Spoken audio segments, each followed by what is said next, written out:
Hey guys, welcome to my channel. My name is Ray and I just signed up for my first marathon, and that is the whole purpose of this channel. So for those that don't know me, let me give a little bit of an introduction because this is actually my second YouTube channel. I have another YouTube channel where I primarily talked about transgender issues, gender issues, documenting my detransition and now my retransition. So for those that don't know what that means, it means I lived as a trans woman for 8 years, and then I detransitioned. I lived as a man for 3 years, and now I'm in the process of retransitioning.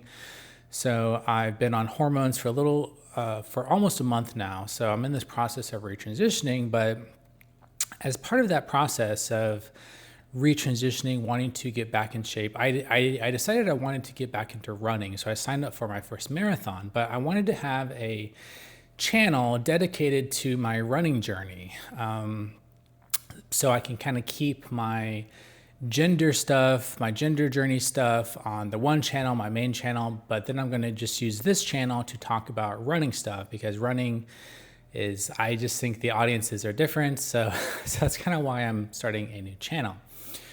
So why do I want to run a marathon? Well, first of all, I've always wanted to run a marathon for years and years and years and years. This has been a goal of mine, and I've always been fascinated by the world of long distance running, endurance sports. It's always been kind of like an on and off again hobby for me, interest for me, going back to college where I first read that book, Born to Run, about the barefoot running phenomenon.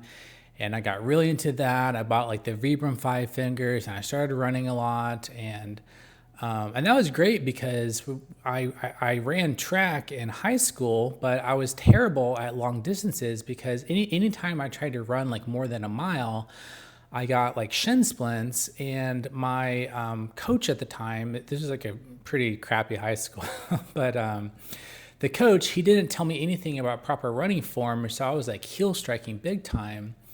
And so I always got shin splints. And so I was a sprinter in high school. I was never like a long distance runner. And then in college, like I said, I read the Born to Run. I got into the barefoot running and I started running long distance, but I never really was very serious about it. It was just very kind of casual. But I was always fascinated by this world of marathons. But for whatever reason, I just got distracted. I was in grad school. And it just never became something that I was able to dedicate a lot of time towards, because when I started training for marathons, I just realized that like, wow, this is going to take a lot of time and dedication to just spend that time out on the road, just racking up the miles. And I just, for whatever reason, I could never get the consistency and the discipline to do that. But it's always been this bucket list item. I've always been fascinated by the science of like endurance sports and sports physiology, and I've also been into like low carb approaches to athleticism and like fat adaptation and all these sort of like scientific nutritional debates within the field of like sports and athleticism. And so I've had a long time interest in this, but most recently, I decided to sign up for a marathon because, as I mentioned, I'm in this process of retransitioning. So I'm on hormones, I'm on estrogen. So I'm male, born male, but I'm on estrogen now, and I'm growing out my hair. I'm in this process of retransitioning, but it's going to be this long process, and I also want to kind of get in shape. And I need like a goal to focus on so that my transition is not like my only goal in life. And so I figured like, what would be better than running a marathon? And so that's my goal. And I want to use this channel to document my journey. And also I should mention that like I'm starting off from a very humble origins because right now I'm very aerobically deficient. I can't really run very fast at my aerobic zone 2 easy pace or keeping my heart rate low. I had a pulmonary embolism in 2020 due to having been on the oral form of the estrogen earlier, as well as like a history of smoking, which is a bad thing. Do not combine estrogen in the oral form with nicotine at all. So I made that mistake. So now I'm on the patch form, which is much safer, and I've given up the nicotine. But also have a history of cannabis addiction. So I've been addicted to cannabis. I've been smoking that for over 20 years now. And part of my inspiration and motivation to get into running is because I really need a good excuse to give up the weed, to give up the vaping of these like disposable vapes, which are so addictive. It's the crazy addictive. Anyone that says that cannabis is not addictive doesn't know what they're talking about, particularly with these high concentrations, these high THC concentrations.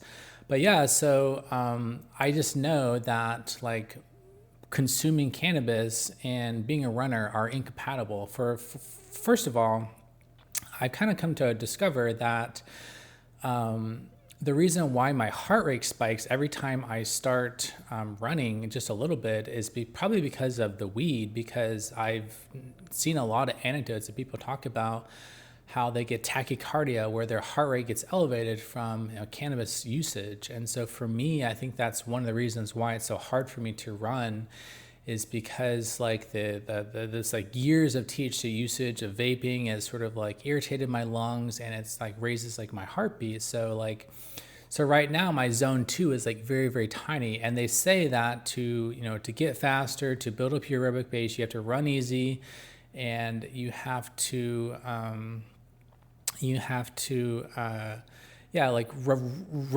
below your aerobic threshold. But for me, like, to run at my aerobic pace without spiking my heart rate, which for me, I'm using the MAF formula. So it's like 180 minus your age and then plus or minus some variable. So for me, it's like 136 to like 141 is like my sweet spot that I don't want to go over.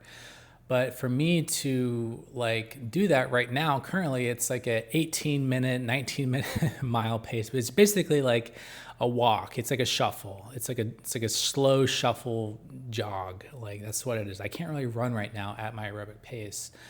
And so, but I signed up for my marathon next April.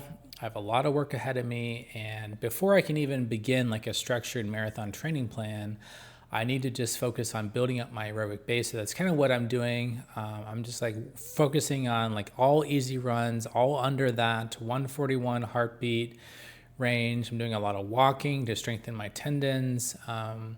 I'm doing a lot of cross training in the aerobic zone. So on like the stationary bike, I'm just like pedaling for a long time, keeping my heart rate at that right zone. So I'm just kind of like building my aerobic capacity right now, building my base, and hopefully I'll get to the point where like my heart rate issues come down, they normalize, they stabilize, getting off the weed. Right now I'm on day 4 of my sobriety journey. So I've been really struggling with giving up this freaking disposable vapes. Do not get hooked on disposable vapes, guys. Like, just, it's not worth it. Like, it's just not worth it.